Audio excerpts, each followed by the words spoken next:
E aí, meu povo e minha pova, bom dia. Vou dar aula de boné, que eu não sou obrigado a ficar com esse cabelo desse jeito.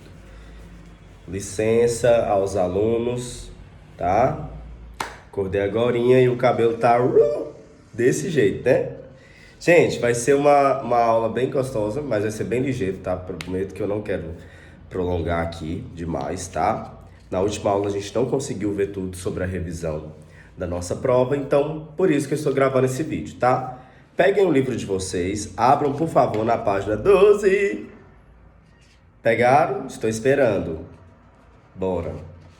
Ligeiro. Página 12 do livro.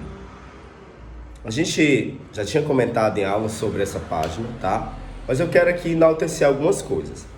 Página 12 tem dois assuntos que comenta aqui. Primeiro, ó, nós temos a Tropicália e temos aqui falando também sobre o manifesto antropofágico. A antropofagia, gente, vai ser uma linguagem cultural voltada ao contexto indígena cultural do Brasil. Tarsila do Amaral, que foi uma artista do período moderno e que muito nos representou, ela viajou o Brasil inteiro praticamente. Então, onde ela chegava, ela fazia questão de registrar a cultura daquele lugar. E ela observando o nosso Brasil, observando tudo que se tinha de construção naquela época, da questão voltada para a cultura, ela representou no quadro dela, né, esse manifesto antropofágico que é o canibalismo, né? Vale ressaltar que hoje já praticamente não tem, né, gente? O canibalismo ele praticamente ele não acontece mais, né? Muito raro se isso acontecer.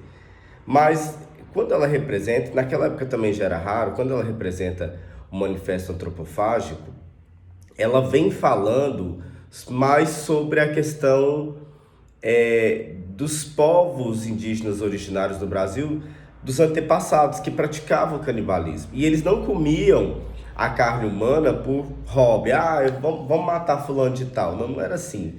Eles só ameaçavam de matar quando era um inimigo e quando era um inimigo que invadiu o território deles. Porque eles tinham a ideia de que, assim, quando eles comessem a carne desse inimigo, eles iam obter a força desse inimigo. Entendeu? Então, eles tinham essa crença, não era só pela questão de comer e alimentar, era uma questão de obter a força do inimigo, certo? Então ela pinta o Abaporu, tá? Que é um quadro assim, top, né? E que vai representar a antropofagia. O Abaporu, ele não tem muita coisa, ao for olhar, não parece, né? Não tem muita coisa assim, perdão, ligado ao indígena, né? Porque ela deforma, ela vai trazer um surrealismo ali, né? Vocês vão perceber que o pé do Abaporu é maior, a cabeça pequena, pescoço alongado, braço alongado, né? O mandacaru é muito grande, então ela deforma as formas, né? E ela traz o estilo do surrealismo, que vai ser a característica dela inicialmente, tá? Oswald de Andrade, que era um grande escritor e que se destacou muito na literatura, ficou apaixonado por esse manifesto antropofágico representado na tela por Tarsila do Amaral, fez um livro falando sobre o que é o manifesto antropofágico, né? O que é essa cultura indígena que foi aqui no Brasil, certo? Bom, depois, e vocês façam por favor a leitura prévia desse pedacinho que é importante, tá? Nós temos aqui o movimento da Tropicália. Aqui é simples, tá? Não é muita coisa para vocês decorarem, não. Antes da década de 70, nós temos um movimento chamado Secos e Molhados, que surgiu com vários músicos, inclusive nós temos um que é vivo ainda, que é Ney Matogrosso. Mas o movimento dos Secos e Molhados trouxe Cazuza, trouxe uma galera, Legião Urbana, uma galera muito louca, sabe? E que cantava e que se envolvia com drogas. Muita gente morreu nesse período, porque faltou consciência, certo?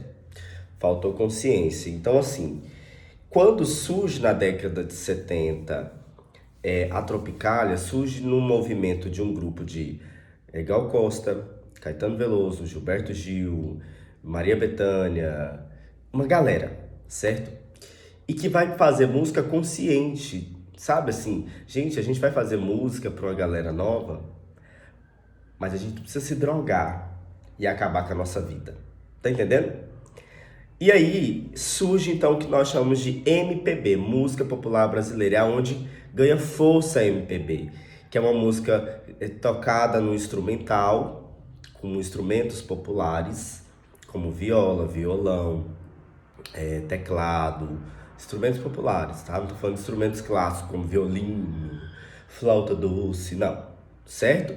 E ganha força porque vai ser uma música que vai liderar vários movimentos. Por exemplo, a violência contra a mulher, então vai ter música falando sobre isso, a desigualdade social. A MPB naquela época era muito forte, porque eles realmente utilizavam da música como uma forma de denúncia, como uma forma de mostrar para a sociedade, para o povo, que as pessoas tinham voz na música, que as pessoas tinham a quem recorrer por meio da música. Então a música era uma manifestação de protesto quase, né? Quando Gal Costa e Maria Bethânia canta ao público a primeira vez, elas vão com um top, uma sainha bem curta, para dizer assim, e o cabelo solto, para dizer assim, a minha força tá no cabelo, eu solto meu cabelo sim, eu vou cantar assim, eu vou para as ruas porque esse é meu corpo. E aí o machismo, aquela onda política em cima, isso é vulgarismo, e aí elas trazem esse empoderamento feminino na música.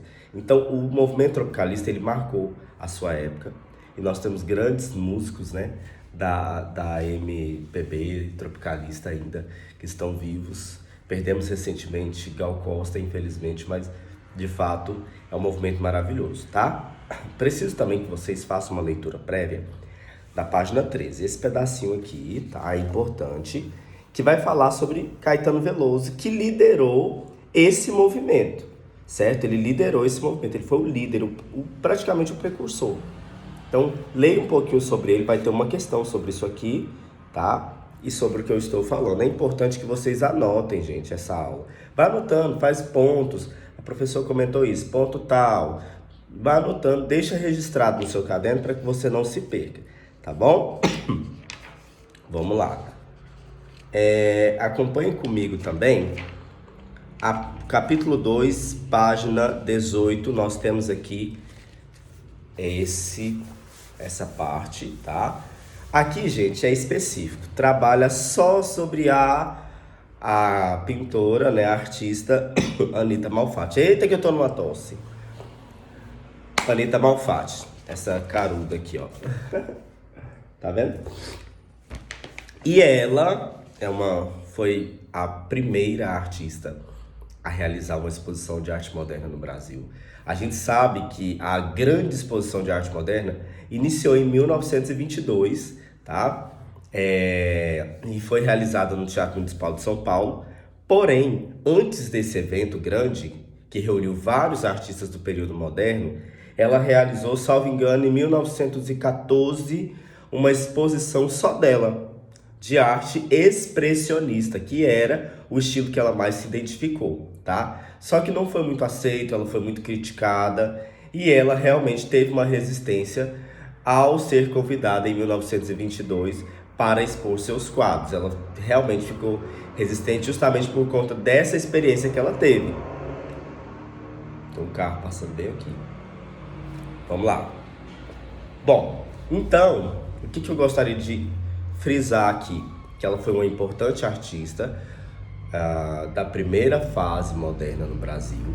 A sua primeira exposição foi em 1914, se eu não estiver enganado. Deixa eu olhar aqui. Exatamente, viu? Certo? E, exatamente, 1914. E ela também foi para fora do Brasil estudar um pouquinho sobre o expressionismo. Quando ela retorna, ela traz muito mais bagagem. O que é o expressionismo? É um estilo de arte que vai focar no sentimentalismo, tá? Então tudo fala do sentimento. As linhas, os traços, as formas, as deformidades, as cores, né? Geralmente as cores são muito frias. Quando não são frias, como o azul, o branco, o cinza, vai ser cores muito quentes. E as cores acabam transmitindo um sentimento. Observem, por exemplo, que todos os quadros dela são expressivos.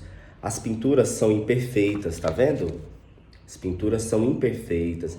Essa imperfeição nas pinceladas é parte da técnica do expressionismo, que não cobra esse nível de realismo. Ó, por que ela pintou o homem amarelo?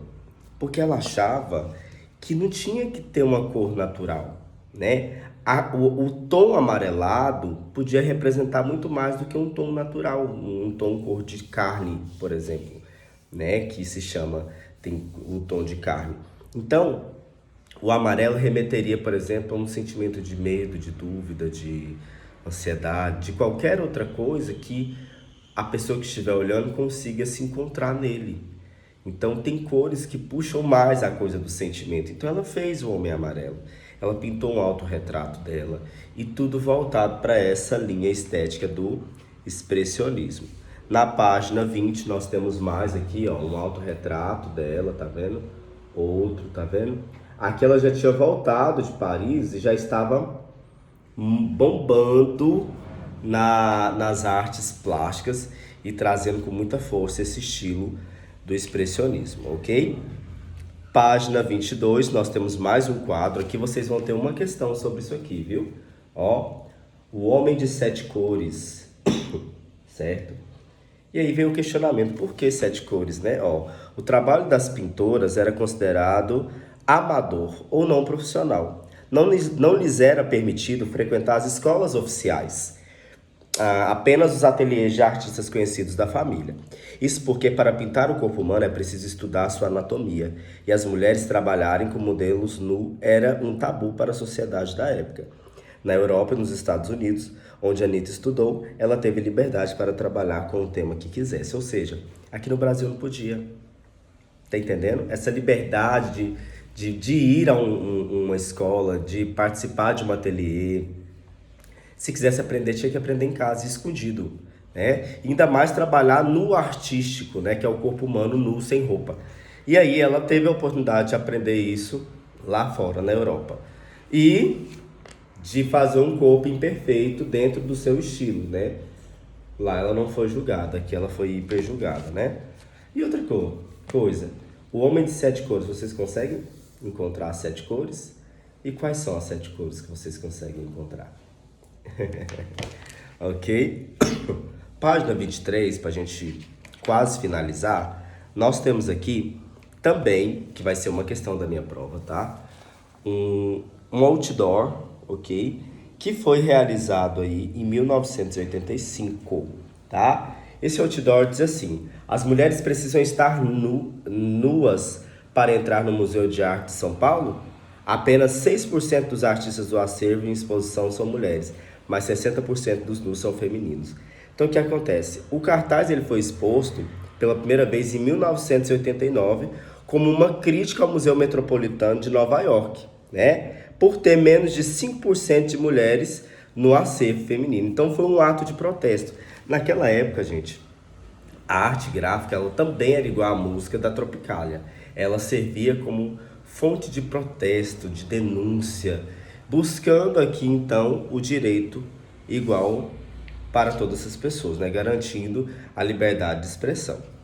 Página 24 e 25, vocês vão estudar também específico sobre a artista Tarsila do Amaral, que não participou da primeira Semana de Arte Moderna de 1922, mas esteve por trás desse evento acompanhando tudo. Quando ela volta ao Brasil depois da primeira Semana de Arte Moderna, ela vai explodir na segunda fase moderna em 1930. Então ela vai liderar um movimento enorme aqui, né? Então, ó, temos aqui o Abaporu, né? Manifestando aí a ideia da cultura indígena, a fase antropofágica, tá? Aqui nós temos representações em linhas retas, tá? E lineares, representando o cotidiano de alguns lugares que ela frequentou. Vocês podem ler aqui a referência, ok? Aqui a fauna e a flora do Brasil, alguns animais que ela encontrou. Vocês estão percebendo que é uma pintura minimalista, uma coisa... Parece pintura de criança, não parece, gente? Justamente porque ela foca no surrealismo mesmo, ela deforma um pouco as formas. a representação da figura feminina, ó, Rio de Janeiro. Ela é bem diversa, a ideia dela realmente é trazer essa representatividade, tá? No mais é isso, estudem bastante, o conteúdo é esse, não é uma prova difícil, não tem que ser. Na nossa prova a gente vai fazer com tranquilidade. Os resultados da primeira prova foi, ó, maravilhoso. E espero que seja também nessa AG. Qualquer coisa, mandem mensagem. Um beijo.